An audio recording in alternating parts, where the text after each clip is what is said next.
ഇതാണ് സാംസങ്ങിന്റെ Galaxy S25 ultra. Android ഫോണുകളുടെ ഒരു കിങ് എന്നൊക്കെ പറയാൻ തരത്തിലുള്ളൊരു ഫോൺ. ഇത് ആ ലോഞ്ച് ചെയ്ത ആ ടൈം തൊട്ട് ഇന്ന് ഈ നിമിഷം വരെ നമ്മുടെ കയ്യിലുണ്ട്. ഒരു 5-6 ദിവസത്തെ ഒരു ഫുൾ എക്സ്പീരിയൻസ് ആണ് നിങ്ങളുമാരെ ഷെയർ ചെയ്യാൻ പോകുന്നത്. ഒരു യൂസ്ഡ് റിവ്യൂ ആണ്, 6 ദിവസത്തെ ഒരു യൂസ്ഡ് റിവ്യൂ ആണ്. ജസ്റ്റ് ക്യാഷ് ഒരു അൺബോക്സിംഗ് ചെയ്യുന്നതിന് പകരം നമ്മുടെ എക്സ്പീരിയൻസ് ഷെയർ ചെയ്യാമെന്ന് വിചാരിച്ചു. ഇതിനെക്കുറിച്ച് നിങ്ങൾ ഒരുപാട് കാര്യങ്ങൾ കേട്ടിട്ടുണ്ടാവും. കേട്ടത് എന്തായാലും ഒക്കെ മറന്നേക്കുക. ഈ ഫോൺ എങ്ങനെയുണ്ടെന്ന് അറിയാൻ ആഗ്രഹമുണ്ടെങ്കിൽ, ഇത് വാങ്ങിക്കാൻ ഉദ്ദേശിക്കുന്നുണ്ടെങ്കിൽ ഇതിൻ്റെ കംപ്ലീറ്റ് കാര്യങ്ങൾ ഞാൻ ഷെയർ ചെയ്യുന്നുണ്ട്. അവസാനം വരെ കാണുക. നിങ്ങളുടെ അഭിപ്രായങ്ങൾ കൂടി തീർച്ചയായിട്ടും കമൻറ്റ് ചെയ്യുക. എല്ലാവരും കമൻറ്റ് നോക്കുക. നമുക്ക് എല്ലാവർക്കും കൂടി ഒരു തീരുമാനം എടുക്കാം, വേണോ വേണ്ടയോ എന്നുള്ളത്. സോ അപ്പോൾ നമുക്ക് ഈ ഒരു ഫോണിൻ്റെ ഓരോ ഘടകങ്ങളായിട്ട് പരിശോധിക്കാം. ഡിസൈൻ, ഇതാണ് ഇതിൻ്റെ ഇത്തവണത്തെ ഡിസൈൻ. ഒരു കംപ്ലീറ്റ് ബോക്സി ഡിസൈനാണ് വന്നിരിക്കുന്നത്. കണ്ടോ, മുമ്പ് S24 അൾട്ര നമ്മൾ കഴിഞ്ഞൊരു വർഷമായിട്ട് നമ്മുടെ കയ്യിൽ ഇരിപ്പുണ്ട്. ഇതിൻ്റെ സൈഡിൽ ഇച്ചിരി കർവ് പോലെയൊക്കെ ഉണ്ട്. പിന്നെ ഷാർപ്പായിട്ടുള്ള കോർണറാണ് വരുന്നത്. ഈ കോർണർ തനി ഷാർപ്പല്ല. ഇത് സൈഡ് ബൈ സൈഡ് ഞാൻ കാണിക്കാം. കണ്ടോ, ഇത് തനി ഷാർപ്പല്ല, അതൊരു റൗണ്ട് ആക്കിയിട്ടുണ്ട്. അത് നന്നായി, ഒരു welcome change. Side full flat ആണ്. അതേപോലെ ഫ്രണ്ടിലെ ബെസിൽസിലും ചെറിയൊരു വ്യത്യാസമുണ്ട്. ഇതിനും കൂടി സ്ലിം ആയിട്ടുണ്ട്. അതായത് 24 അൾട്രയായിട്ട് കമ്പയർ ചെയ്യുമ്പോൾ തീർച്ചയായിട്ടും ആ ഒരു വ്യത്യാസം നമുക്ക് ഫീൽ ചെയ്യും. സോ ഇതാണ് ഇതിൻ്റെ ഡിസൈനിലെ ആകെ വന്നിരിക്കുന്ന മാറ്റം എന്ന് പറയുന്നത്. ഏറെക്കുറെ പഴയ പോലെ തന്നെ ഇരിക്കുമെങ്കിലും ഈ ഒരു മാറ്റം ആഗ്രഹിച്ച ആൾക്കാരെ സംബന്ധിച്ച് തീർച്ചയായിട്ടും നന്നായി. ഇനി ഫോണിൻ്റെ ഒരു ഓവർവ്യൂ പെട്ടെന്നൊന്ന് കാണിച്ചു തരാം. താഴെ S Pen, speaker grill, type C port, main microphone, അതുപോലെ dual nano SIM tray, right സൈഡിൽ പവർ ബട്ടൺ, വോളിയം ബട്ടൺ, ടോപ്പിലൊരു speaker grill, left side clean ആണ്. ഫ്രണ്ടും ബാക്കും ഒക്കെ നിങ്ങൾക്ക് ഇവിടെ കാണാം. ഇങ്ങനെയാണ് ഇതിൻ്റെ ഒരു ഓവർവ്യൂ. ക്ലിയർ ആയിട്ട് മനസ്സിലായല്ലോ. ഇനി ഇതിന്റെ ബാക്കിയുള്ള സ്പെക്ക് എന്താണ് ബിൽറ്റ് ക്വാളിറ്റി എന്ന് വെച്ച് കഴിഞ്ഞാൽ ഗൊറില്ല ഗ്ലാസ് ആർമർ 2ന്റെ പ്രൊട്ടക്ഷൻ ആണ് കൊടുത്തിരിക്കുന്നത്. ടൈറ്റാനിയം ഫ്രെയിം ആണ് വരുന്നത്. IP68 റേറ്റിംഗ് ആണ് വാട്ടർ റേറ്റിംഗ് വരുന്നത്. പിന്നെ ഈ ഡിസൈൻ്റെ കാര്യം ഞാൻ ഈ പറഞ്ഞതൊക്കെ എൻ്റെ ഒരു അനുഭവത്തിൽ കണ്ട കാര്യങ്ങളും സ്പെക്കും ഒക്കെയാണ്. നിങ്ങൾക്ക് പക്ഷേ നിങ്ങളുടെ അടുത്തുള്ള ഷോപ്പിൽ പോയി കഴിഞ്ഞാൽ തീർച്ചയായിട്ടും ഇതിൻ്റെ ഒരു ഡെമോ പീസ് മിക്കവാറും കടകളൊക്കെ കാണും. അപ്പോൾ എടുത്ത് ഉപയോഗിച്ച് നോക്കി നിങ്ങൾക്ക് കണ്ട് കയ്യിൽ പിടിച്ച് നിങ്ങൾ ഉദ്ദേശിക്കുന്ന ഒരു ഫീലൊക്കെ കിട്ടുന്നുണ്ടോ, നന്നായിട്ടോ എന്ന് നേരിട്ട് അറിയാൻ കഴിയും. സോ ചെന്ന് ചെക്ക് ചെയ്യാൻ ഒരു മടിയും വിചാരിക്കേണ്ട. ഇനി നമുക്ക് ഈ ഒരു ഫോണിൻ്റെ പെർഫോമൻസിലേക്ക് വരാം. പെർഫോമൻസിനെ കുറിച്ച് പ്രത്യേകിച്ച് അങ്ങനെ എടുത്തെടുത്ത് പറയേണ്ട ആവശ്യമൊന്നുമില്ല. കാരണം ഇത് ഓൾറെഡി ഫ്ലാഗ്ഷിപ്പ് ഫോണാണ്. സ്നാപ്ഡ്രാഗൺ പ്രോസസ്സറുമായിട്ട് തന്നെയാണ് ഈ 3 ഫോണുകളും. അൾട്രയും 25+ഉം 25 എല്ലാം സ്നാപ്ഡ്രാഗൺ 8 Elite 4 ഗാലക്സി എന്ന രീതിയിലുള്ള പ്രോസസ്സർ തന്നെയാണ് ഉപയോഗിക്കുന്നത്. ഗെയിമൊക്കെ BGMI കിട്ടി കഴിഞ്ഞാൽ നിങ്ങൾക്ക് എക്സ്ട്രീം പ്ലസ്സിൽ തന്നെ സെറ്റായിട്ട് കളിക്കാൻ പറ്റും. BGMI കളിക്കാൻ അവിടെ കാണിച്ചിരുന്നുണ്ട്. വേറെ ഇഷ്യൂസ് ഒന്നുമില്ല. ഗെയിമൊക്കെ ഇവിടെ ഞാൻ പിള്ളേരായിട്ടിരുന്ന് കളിച്ചൊക്കെ നോക്കി. വേറെ അപാകതകളൊന്നുമില്ല. ഇപ്പോൾ റേ ട്രേസിംഗ് സപ്പോർട്ട് ചെയ്യുന്ന ഗെയിമുകളാണെങ്കിൽ 40% ബെറ്റർ റേ ട്രേസിംഗ് വരുന്നുണ്ട്. 40% ബെറ്റർ ആയിട്ടുള്ളൊരു കൂളിംഗ് സിസ്റ്റം ഉൾപ്പെടുത്തിയിട്ടുണ്ട്. സോ ആ കാര്യങ്ങളൊക്കെ നല്ല രീതിയിൽ കൊടുത്തിരിക്കുന്നു. പിന്നെ ഒപ്പം തന്നെ ഇതിൽ ബേസ് മോഡലിലടക്കം 12 GB റാം തന്നെ ഉൾപ്പെടുത്തിയിട്ടുണ്ട്. സോ പെർഫോമൻസ് ആ മേഖലയെക്കുറിച്ച് യാതൊരുവിധ ടെൻഷനും വേണ്ട. പിന്നെ സാംസങ് ആണ് 7 വർഷത്തെ ആൻഡ്രോയിഡ് അപ്ഡേറ്റ്, സെക്യൂരിറ്റി അപ്ഡേറ്റ്, എല്ലാ കാര്യങ്ങളും ഇതിനൊപ്പം കിട്ടുന്നുണ്ട്. അപ്പോൾ ആ വക കാര്യങ്ങളിലും ടെൻഷൻ വേണ്ട. One UI 7 ആണ് കേട്ടോ. അതിൽ അതിൻ്റെതായ ഫീച്ചേഴ്സിനെ കുറിച്ച് ഞാൻ പറയാം. പെർഫോമൻസ് പറയുമ്പോൾ നമ്മൾ കൂടെ പറയാറുള്ളതാണ്, പക്ഷേ സെപ്പറേറ്റ് പറയാനുണ്ട്, ഒരുപാടുണ്ട്. സോ അപ്പോൾ പെർഫോമൻസിൽ വേറെ അപാകതകൾ ഒന്നും തന്നെ ഇല്ല. ഇതുവരെ നമ്മൾ ഈ 5-6 ദിവസം ഉപയോഗിച്ചതിലും ഒരു വിഷയം തോന്നിയില്ല. നമ്മൾ എല്ലാ ദിവസവും മിക്കവാറൊക്കെ ഇവിടെ കളിച്ച് നോക്കുന്നുണ്ട്, ഒരു വിഷയവും. ഇനി ഇതിൻ്റെ ഇൻട്രസ്റ്റിംഗ് ആയ ഒരുപാട് പേർക്ക് താല്പര്യമുള്ള AI ഫീച്ചറുകളും അങ്ങനത്തെ കുറേ മാറ്റങ്ങൾ വന്നിട്ടുള്ള കാര്യങ്ങൾ എന്തൊക്കെയാണെന്ന് പറയാം.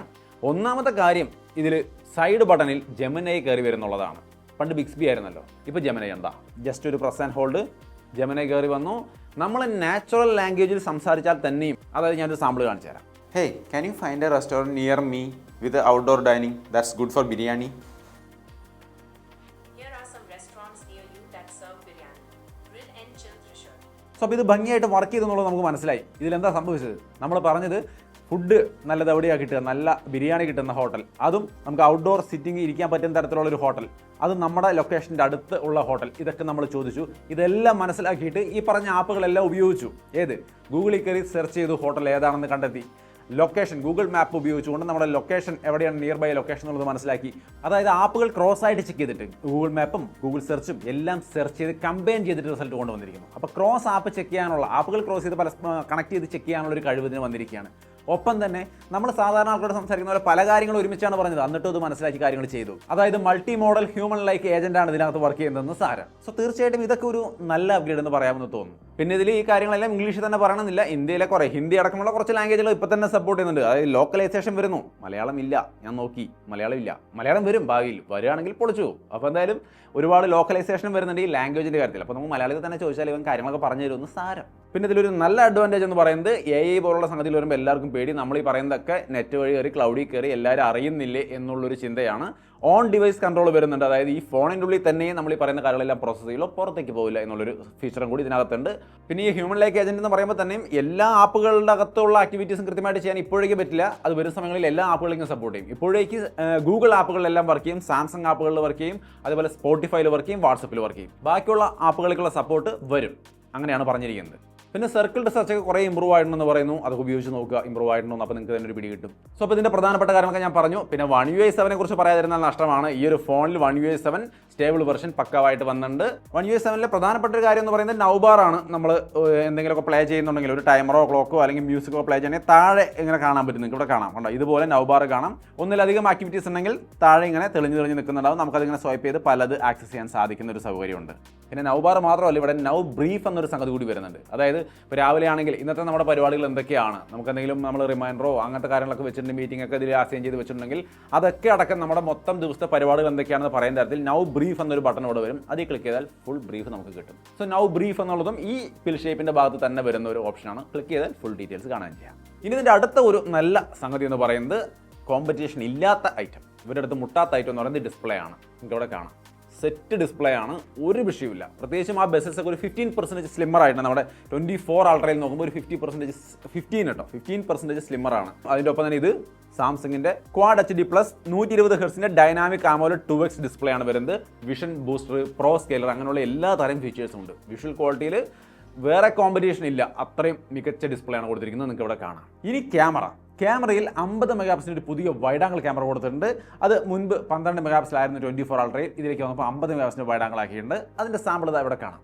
2-3 സാമ്പിൾ ഞാൻ ആഡ് ചെയ്യുന്നുണ്ട്. ഡേ ലൈറ്റും നൈറ്റും ഒക്കെ ആഡ് ചെയ്യുന്നുണ്ട്. അത്യാവശ്യം നല്ല ഫോട്ടോസാണ്. സോ ഒരു നല്ല അപ്ഗ്രേഡ് വൈഡ് ആംഗിൾ ക്യാമറയുടെ ഭാഗത്ത് കൊണ്ടുവന്നിട്ടുണ്ട്. പിന്നെ അത് കൂടാതെ നിങ്ങൾക്ക് ഈ ഫോൺ കൊണ്ട് ലോഗ് വീഡിയോസ് ഷൂട്ട് ചെയ്യാൻ സാധിക്കും. അതായത് നല്ല പ്രോ ഗ്രേഡിൽ നിങ്ങൾക്ക് കളർ ഗ്രേഡൊക്കെ ചെയ്തെടുത്ത് സെറ്റായിട്ട് ഉപയോഗിക്കാൻ കഴിയുന്ന ആ ഒരു ലോഗ് വീഡിയോസ് സാമ്പിൾ നിങ്ങൾക്ക് ഇവിടെ കാണാം.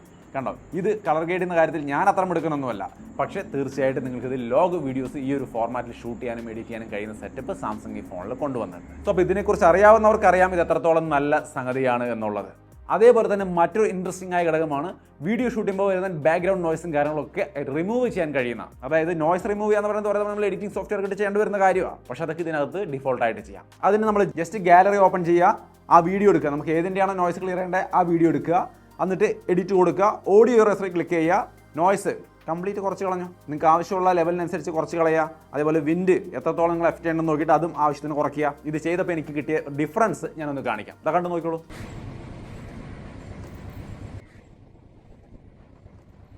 എന്തോരം നോയ്സ് ആണ് നിങ്ങൾക്ക് ശ്രദ്ധിക്കാം. അത് കഴിഞ്ഞിട്ട് ഈ നോയ്സ് കളയുമ്പോൾ എങ്ങനെയാണെന്നുള്ള കാര്യം നമുക്ക് കാണാൻ പറ്റും. കണ്ടോ ആ ഒരു ഡിഫറൻസ്. സോ ക്യാമറയുടെ സ്പെക്കുകളിൽ കാര്യമായ മാറ്റമൊന്നുമില്ല, ഒരു വൈഡ് ആംഗിൾ ക്യാമറ വന്നേ ഉള്ളൂ. പക്ഷേ ഇത്തരത്തിൽ കുറച്ചുകൂടി ഉപകാരപ്രദമായ കാര്യങ്ങൾ ഇതിൽ ഉൾപ്പെടുത്തിയിരിക്കുന്നു എന്നുള്ളത് ഒരു നല്ല ഘടകമായിട്ട് തോന്നി. ബാക്കി നോർമൽ ക്യാമറ സാമ്പിൾസ് നിങ്ങൾക്ക് ഇവിടെ സ്ക്രീനിൽ കാണാം. നൈറ്റോഗ്രാഫി ഇവരുടെ ഗ്രേറ്റ് സംഭവമാണ്. അതിലെടുത്തുള്ള ഫോട്ടോസ്, നൈറ്റ് ഫോട്ടോസൊക്കെ നിങ്ങൾക്ക് ഇവിടെ കാണാം. ഹ്യൂമൻ സബ്ജക്റ്റ്, സാധാരണ ലാൻഡ്സ്കേപ്പ്, ബിൽഡിങ്ങുകൾ എല്ലാം ഞാനിവിടെ എടുത്തിട്ടുണ്ട്. സെൽഫി ക്യാമറ ഇമേജുകളും ഞാനിവിടെ കാണിക്കുന്നുണ്ട്, അതും നിങ്ങൾക്ക് ഇവിടെ കാണാം. എല്ലാം ഓൾറെഡി സാംസങ്ങിൻ്റെ ബെസ്റ്റാണ്, ഇവിടെയും ബെസ്റ്റായിട്ട് നിൽക്കുന്നു. വീഡിയോ സാമ്പിളുകൾ കാണാം. 8Kയിൽ വരെ നിങ്ങൾക്ക് വീഡിയോ ഷൂട്ട് ചെയ്യാൻ സാധിക്കും. 4K വീഡിയോ സാമ്പിൾ ഞാനിവിടെ കാണിക്കുന്നുണ്ട്.